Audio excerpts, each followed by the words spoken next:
I would say the three most important C's of communication are conciseness, clarity, and courtesy.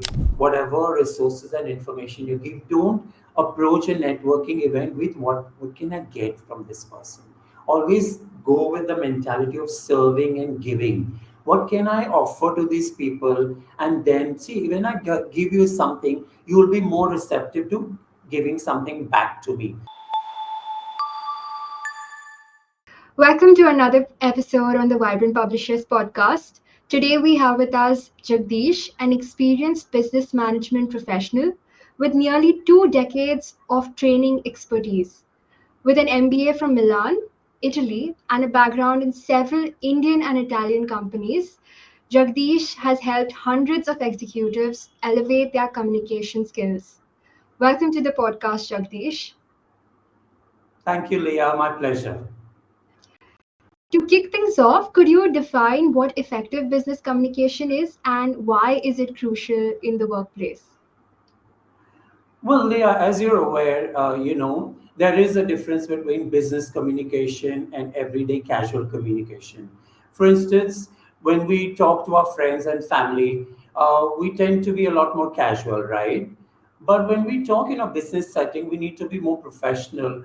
We need to be aware of what words we use. So I would say there are many C's. They call the C's of communication, the C's of business communication. I would say the three most important C's of communication are conciseness, clarity, and courtesy. Why we need conciseness is because in a business setting, usually we're all working, racing against time. We can't keep our conversations so long. We can't keep our meetings going on endlessly. We can't write mails that have so many paragraphs.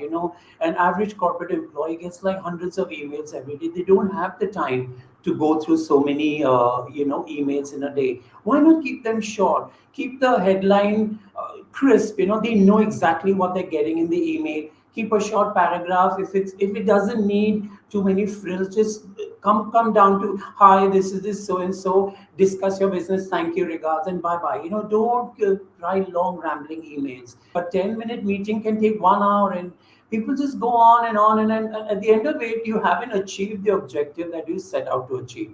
So keep your conversation concise. Why clarity now? The second C. Again, when we talk in a business setting, we do not know the other participants in the conversations necessarily. Now, you may have joined this company new, you do not know the background of all your colleagues, right? It's only when you spend some time, whether it's their levels of English, their educational background, how they interact in a group, because everybody has a different communication style, okay? So it's best to pay attention to people's communication style, be clear, and when you know certain people are more receptive to certain kinds of messages, you can use that to make your message more clear. And the third C, I think, is very important, particularly in the Indian context, is because we as Indians are generally very casual and friendly. Am I right? So what we tend to do is we use words like yaar, chal, and we use a lot of Hindi expressions, or we just kind of keep our conversations very casual. Now that's okay amongst colleagues if you're working in a setting where you're only talking to colleagues. But if your bosses are involved, if your customers are involved, if an overseas client is involved, try to refrain from that kind of language. Keep it very courteous. A lot of people like being called sir and madam in India, so try to use that.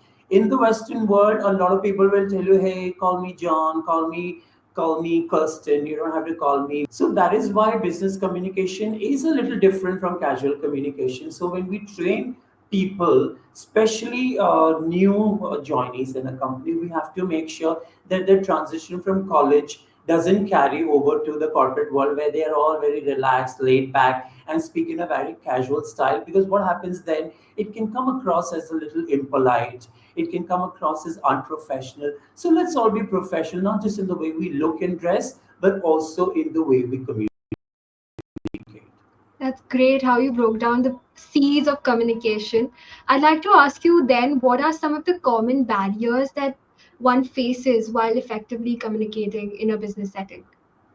So that is one of the biggest barriers I feel to communication is noise. It could be background noise like train, construction, neighbors, people, and it can be also the noise of your colleagues. Let's say you work in a call center environment. You have your colleagues who are dealing with customers on the phone. Can you avoid their conversations? No. You have to manage with all the ambient noise that is there, right? Sometimes you're working in an environment which is in an industrial environment. It may still be a business setting. Like a little while ago, I was working for an Italian client, and the meetings were held in a factory environment. I couldn't understand. One, I'm dealing with a client who speaks a foreign language, who speaks in a different accent, who speaks a completely, who has very basic level of English. And here I am with all the clatter of machines and the noise and workers shouting at everybody, the trucks rolling in. I'm like, sorry, I cannot. Then we have to change the venue. We have to go to a meeting room, which is soundproof, so we can discuss. But if there are instructions we need to give to workers, we have to be in the factory environment. So that is one of the biggest barriers. Another barrier could be, there are people who are poor listeners. And in today's day and time, like you said, we all suffer from low attention spans, right? So if you're talking to me for longer than 30 seconds, believe me, I'm tuning out already. Oh, Leah, get it over with. My God, you just go on and on and on. So what I'm going to do is my attention starts tapering by the time you finish 1 minute. So if you haven't given me the important instruction in the first 30 to 60 seconds, believe me, you're losing out. Okay. And the same applies to me. So these days we have to be particularly careful that we come across as prompt communicators. We don't have to slow down. We don't have the luxury of time. We cannot take 20 minutes to convey a 2-minute message. Come on, quick. Make If you think you're a forgetful person, and we all are, because um, your background, your language. Now, when I talk to Italian people, because I have already worked with them, I know their levels of English are not going to be very high. So I try to make sense of what they're saying. On the other hand, when you talk to a client who comes from an English speaking country, we get a little frazzled because their accents are different. Americans are different from the Brits. The Brits speak differently from the Aussies. So, accent can be another barrier to communication. And finally, of course, there are cultural differences, which we may talk about more as we progress along the conversation. But these are generally barriers to communication. So those were some great breakdowns and examples of barriers in communication. I'd like to ask you, and I'd like to ponder on on the example of how you spoke about we are living in a very globalized world where we deal with a lot of people and a lot of accents for that matter. So how does one navigate through this multicultural setting in business communication? Oh my God, this is something I deal with on a daily basis with a lot of my clients, because one of my jobs today actually focuses on training people who have to deal with overseas clients. Because as you are aware, Leah, India is becoming an outsourcing hub now. It has already become one, and for the last 2 decades, we're taking up project after project in every country. Earlier, it was the US and the UK, then Australia. Today, believe me, we're dealing with a whole host of languages, European, Arabic, and like so many languages. Now, a multicultural environment becomes very difficult to work with for people who are not exposed to these environments, who haven't traveled, who haven't been exposed to that kind of a life. So what we try to do is, when we train people, we try to give them a lot of background about the clients that they're going to work with. Now, let's say you're going to work with an American client. We do a few modules on culture training. So we tell them, in general, of course, these are all stereotypes and every person is different, but we give them a general idea about what Americans, uh, feel, and how they, what gets them ticking, how they communicate, so their communication styles, uh, what is their culture, how they respond to people, how they speak. So we have accent training, we have culture training, and that actually helps people understand before they deal with the clients what to expect. Second thing is, there is something called low context and high context cultures. Now, if you go to older cultures like Japan, India, or even the Arab world, we are considered high context cultures. What does that mean? That means when we speak, we use a lot of gestures. the tone of her voice. And there are a lot of things unsaid, which a lot of people coming from the Western world, particularly the Anglo-Saxon world, like if you look at the US, UK, Australia, or maybe even Germany, the Netherlands, those are low context cultures. What does low context mean? It means they specify everything. What they mean is what they say, and they expect things to be like that. I'll give you an example. A friend of mine was dealing with a German company, and they told her, you make a sample of this product and send it the way it is. And she understood. But the Indian counterpart, she actually subcontracted to made a completely different product.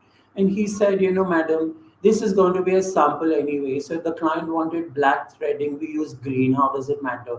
If the client wanted a purple color leather, we use blue. How does it matter? It's only a sample piece. Of course, her consignment and her order got rejected because the German said you didn't follow our instructions.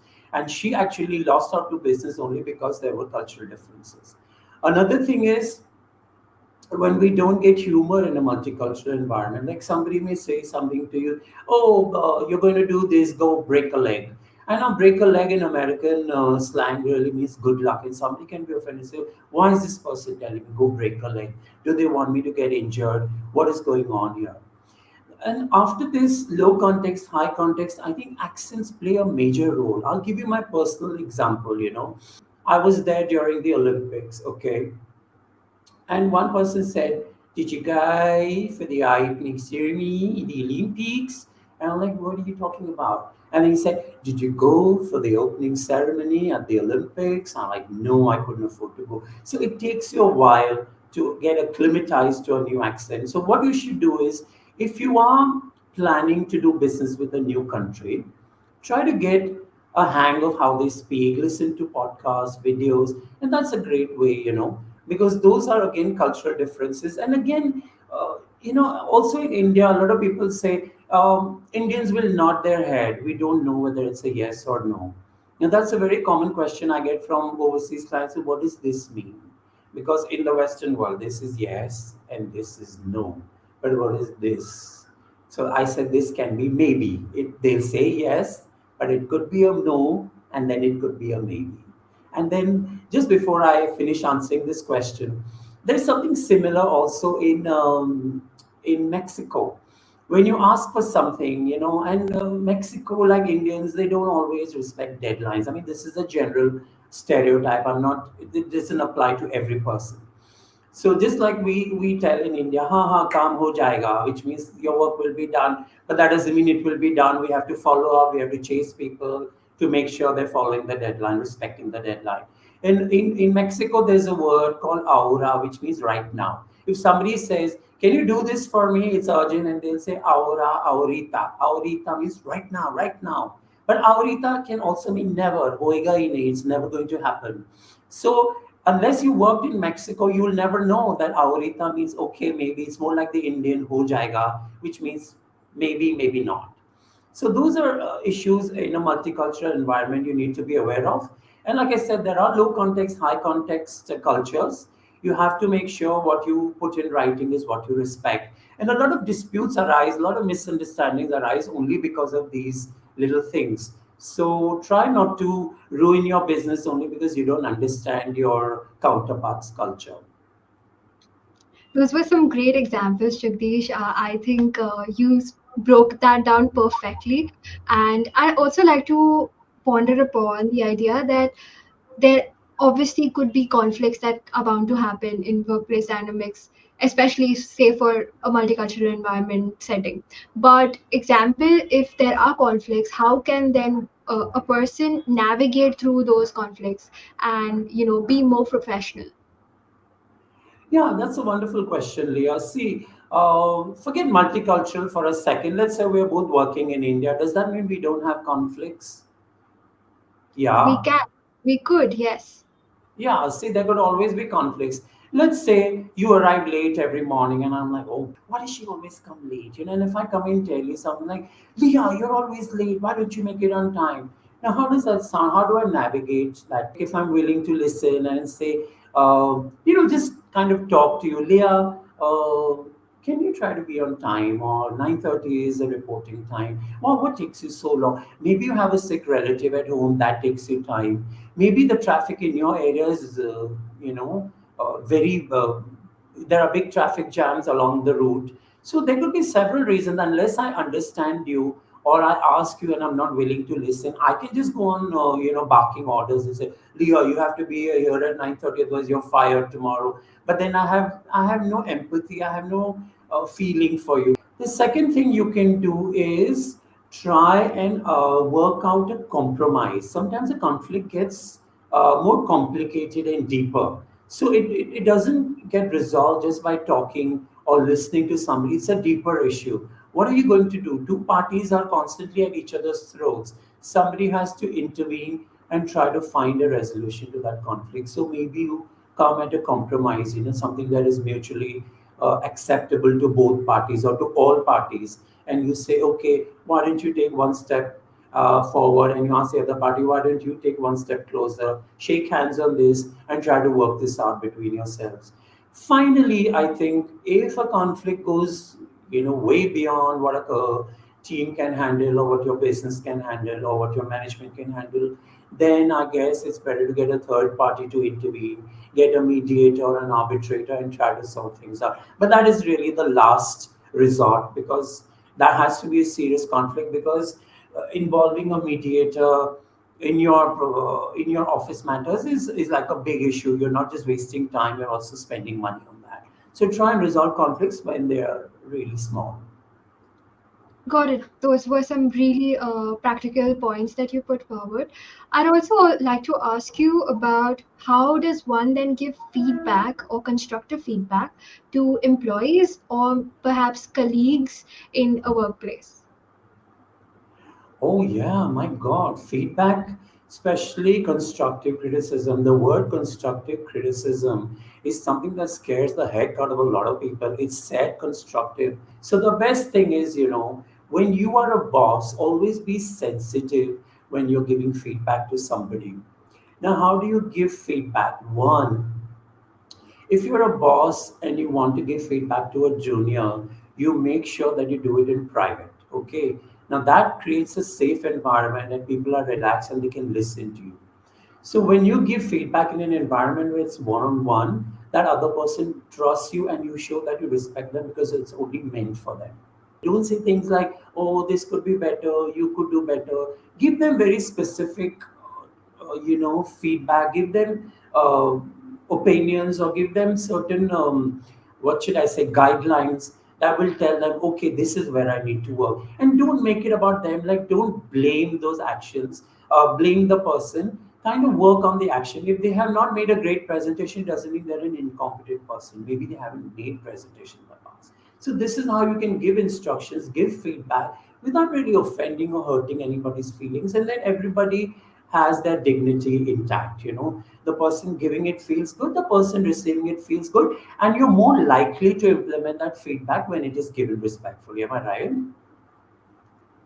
Yes. Moving on to a more critical aspect, which is networking, I'd like to ask you if there are any strategies that professionals can use to build a strong business connections. As you're aware, networking is a major thing today. A lot of business actually happens through networking, right?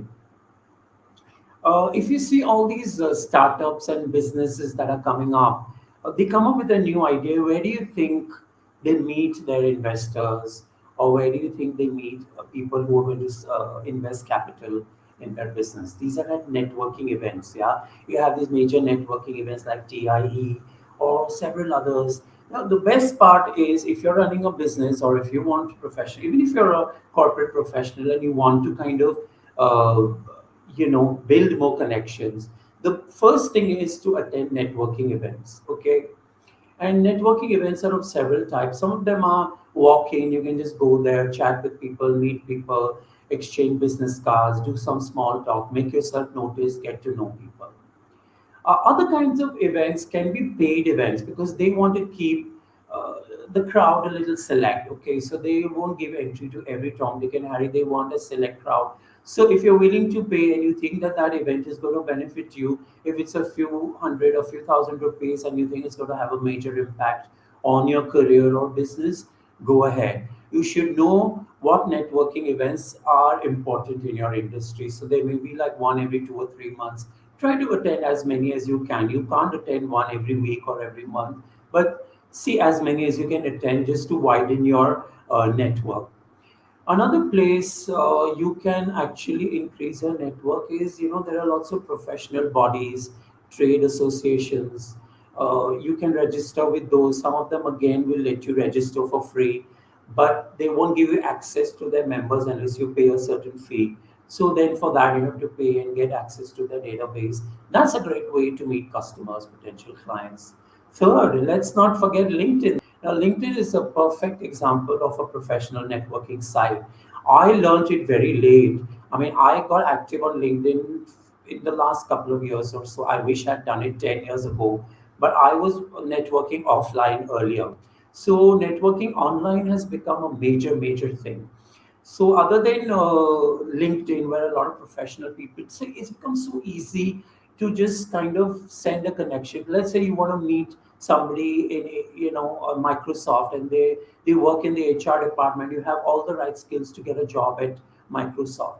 Earlier, that would have been going through the system, applying for a job. But today, maybe you meet somebody on LinkedIn and say, "Hey, so and so, I would like to connect with you." You don't have to bombard them with direct messages. Okay, but you can just first build a bond, get to know them. After a couple of conversations, you can always say, "Oh, by the by, I believe you people are looking for Java experts, and I have all the right. Would you like to take a look at my CV?" Then they're open to you because they say, "Oh, Leah Montero, she's my connection. I've been chatting with her." They'll check a couple of your messages. So you see, it opens up this whole new world for you.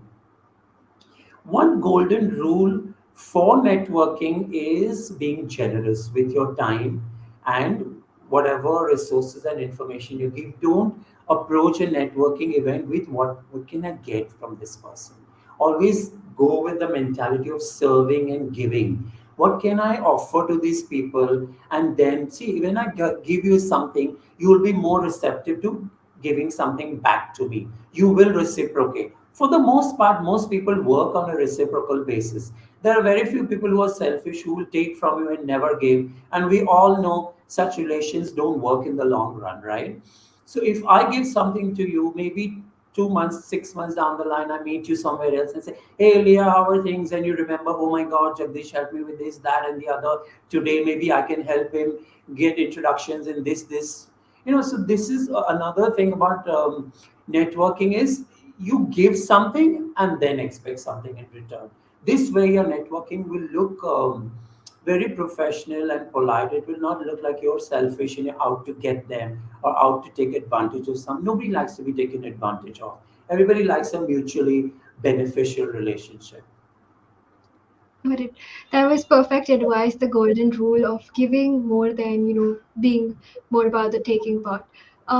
There's also the aspect that when you network, there could also be a possibility of public speaking in general. And most people struggle with public speaking. So, could you give some tips on how to overcome this fear in perhaps a workplace setting? Oh, yes, public speaking is one of the areas we communication coaches have to train people. I'll give you my own example before I even give you tips on how to navigate nervousness in a work setting. I used to be very shy in school, right? And I would never talk to people unless I was spoken to. So, for someone like me to give a speech would be like, I prefer to die than to give a speech. And literally, the fear of public speaking, as you know, is called glossophobia.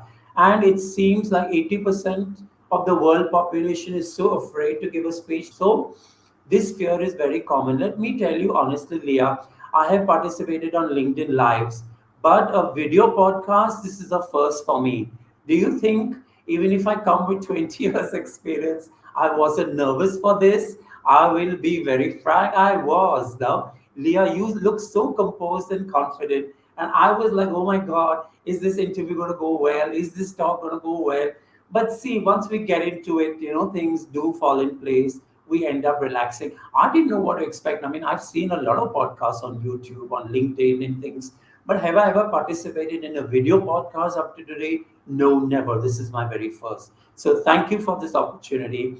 So the best thing, Leah, is to ask a lot of questions. Try to research your audience. That's the first thing. Now, if you're giving a presentation in a work setting, you probably already have an idea. Let's say you're making a presentation. You're in the sales department, and your manager says, "Give me the sales figures for the last quarter." You already know your sales team is going to be there, your sales manager is going to be there, maybe some director, chairman, CEOs, or some big shot, one or two. So there'll be like 6 or 8 people. Now, there you don't probably need to do a lot of research because you pretty much know what your colleagues are all about, right? But on the other hand, if you are making a presentation to a strange audience, obviously ask the organizer in advance, hey, who are the audience? What should I expect? Their language, their cultural background, their education levels, and so on and so forth. Another thing, how to handle nerves before public speaking, I would say, is preparation. And sometimes we are not given adequate time. Take that time. Sometimes your boss may say, it's a Thursday afternoon, they say, Monday morning, I want this presentation. You have only the weekend. Please get your content ready, put your slides later, and prepare. If you have to practice 6 times before Sunday night, do it. If you have somebody to run it by, do it. Record it, practice in front of the mirror, do anything that works for you. Okay. Another thing that works for a lot of people, works for me too, is what we call visualization. Okay, so try and visualize that. Oh my God, I'm giving this great presentation. People have enjoyed it. I have covered all the points confidently. I have answered all the questions to their satisfaction, and this 20-minute presentation really rocks. So, that is another way of actually preparing yourself and handling your nerves. There's another psychological trick. Now, I'm not a psychologist, but I've been told that when you have this adrenaline rush, where you're nervous and you think, oh my God, how am I going to prepare? How am I going to speak in front of so many people? You try to trick your brain into believing, oh, I'm not nervous, I'm just excited to do this. What that does is it actually tricks your brain into believing that you're actually excited to do this. A couple of other suggestions I have is, one is breathing exercises. A lot of people do breathing exercises just before the presentation. Like they reach the venue 10 minutes before the presentation. Let's say you're giving an internal office presentation. Reach the meeting room 10 minutes before, plug in your computer, do some breathing exercises, relax yourself. And the other thing is something called power pose. Stand like this with your chest out, your head up, and kind of give that power pose. And that also, what happens, your mind and body are always connected. So the moment you stand in a power pose, it looks like you're giving this powerful speech. And that helps in giving a confident presentation. So those are some of the tips I would give to people, who really want to make a great presentation. That's very practical. All the tips about overcoming fear in a business setting.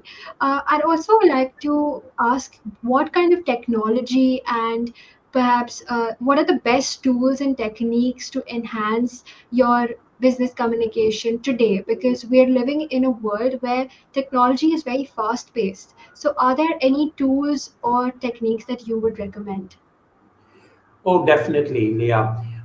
With technology, say, whether you work or you're a student or you're any other professional, everybody is using an email. Everybody is using their phones today. So the basic technology that most of us use is a cell phone and a computer. Okay, so I would say, if you are good on the telephone and you can get a lot of work done on the phone, make sure you have a very professional phone manner. Try to speak clearly, try to ask questions, try to answer the questions that you're asked by your client or by anybody you're speaking to, so that you come across as professional.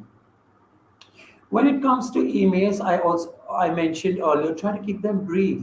An average corporate employee gets hundreds of emails, they have no time. So use emails, use them very judiciously, use them where you need to also have evidence and backup. When it comes to messaging, now there's a lot of instant messaging tools. The ones that we use to chat. So there are company, kind of what should I say, channels of communication that some companies prefer. They could be Slack, or they could be some other channels that they use internally. People also use Teams and other things. Then there is video conferencing. these days, like we got on a Google Meet chat. So people use Teams, Google Meet, Zoom. So there are so many video conferencing tools available today. Now, I don't work in IT, but I believe there are project management softwares where people use things like I've heard of tools like Asana, Trello, where people who are working on projects, these projects can be huge multi-million dollar projects with a team sitting in Japan, one in Germany, one in India, one in the US. They exchange messages via these tools. So that becomes another effective way, okay? And other than that, I think Chat GPT is a great way to write better when it comes to your written communication. Not everybody uses English or whatever language that you're using for your official communication. So that's a tool I highly recommend people where they are exchanging a lot of written messages.